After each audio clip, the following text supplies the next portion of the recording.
I was in there running about, dancing, doing backflips, jumping off of things, climbing, eating watermelon, all sorts of things that you should not be doing with no appendix right after surgery. So I'm gonna get an ultrasound tomorrow morning, I think. Oh, look at that. I'm looking like I got a nice spray tan there, laddie. Thank you, Palm Springs, for that one. Hey guys, what's up? It is TRITYREH, and I am here with my favorite plantations. You need water, don't you, Fernie? Yes, you do. I think you're freaky. So basically, I went down to California for a little visit, and my cousin ended up getting in contact with me before my trip. And she was like, hey, I got a ticket to Coachella, we should totally go, it'd be so fun. Sierra, my girlfriend's coming with me. And I was like, dude, why don't we just go together? Like, I have to go down to see my agents. Like, we could totally stop by Coachella before we do that and make a trip out of it. So I invited my friend Paul and Emily, and they came along with us, and we all went to Coachella. A little disclaimer though, for those of you who saw my last video, we did sneak into Coachella 3 days in a row. We did not pay for a ticket. Okay.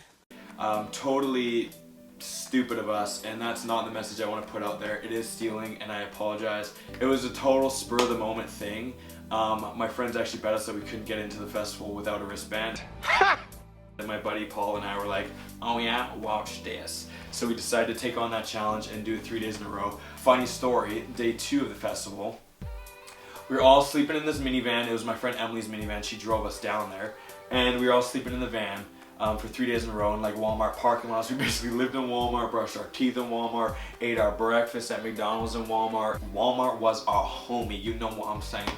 Walmart, shout out. Walmart! What's that spell? Walmart! Who's number one? Customers! What store's number one? Your store! Then we drive to the festival fairgrounds, park the car, go to the festival, come back, like sleep for the night in the van, go to Walmart, clean up. Day 2 of the festival, when Paul and I were sneaking in, we met some homies who were getting us really hyped up. You just run and basically disappear in the crowd, and no one knows who is who, what's doing what with who has a wristband, what's your name, where you from, nobody cares.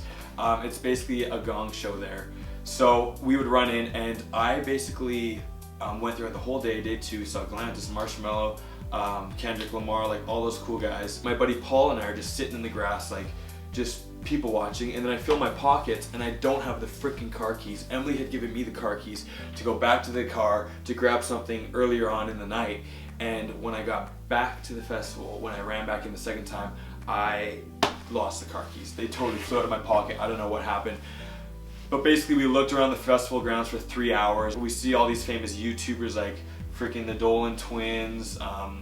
Paul knows them all. I know he was pointing them out left and right and center. I'm like, oh cool. So we're crawling around in the grass looking for these car keys, and these guys are just like, these boys are on crack. Like, what's going on? They're crawling around looking like little gremlins running around the fairgrounds. What are they looking for? And so we had to contact Emily, let her know what happened. She was devastated. Her dad was like, you better not lose these car keys. You better not lose the van. You better not damage the van. She had just got this van basically for travels and right before the trip. So it's a brand new van. Gives me the car keys, I lose them. We had to go back to the car, wait till 2 in the morning, from 12 to 2 for a locksmith. He comes, unlocks the van.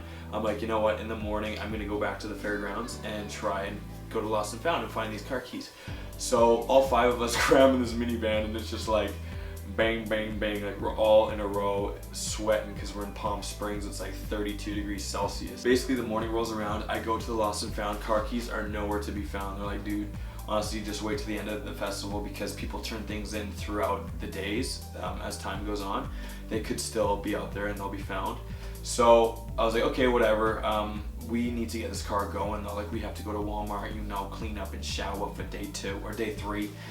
And then I call the locksmith up. He's like, yeah, man, we'll be there at around 1. And it's like 8 in the morning right now. And I'm like, frick, dude, like we're gonna get heat stroke. We is gonna die out in his desert. Little scorpion's gonna come and drag our bodies away, and you'll never hear from us again. The new key that was cut on site for us cost around $320 American, or Canadian, I should say.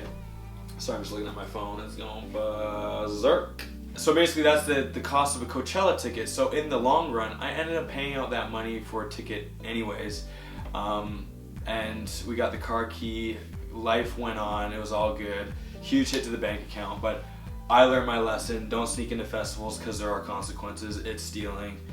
Long story short, had to pay the money, whatever. We get home from California, and my friend Paul parked at my house, right on the street outside over there.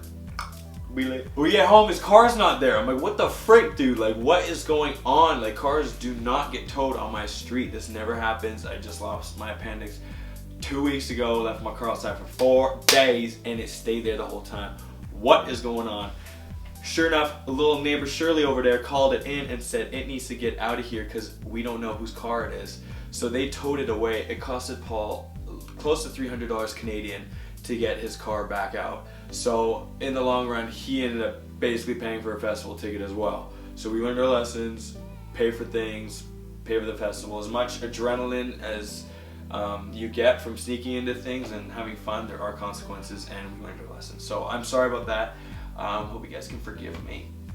It's okay. I'm not worried.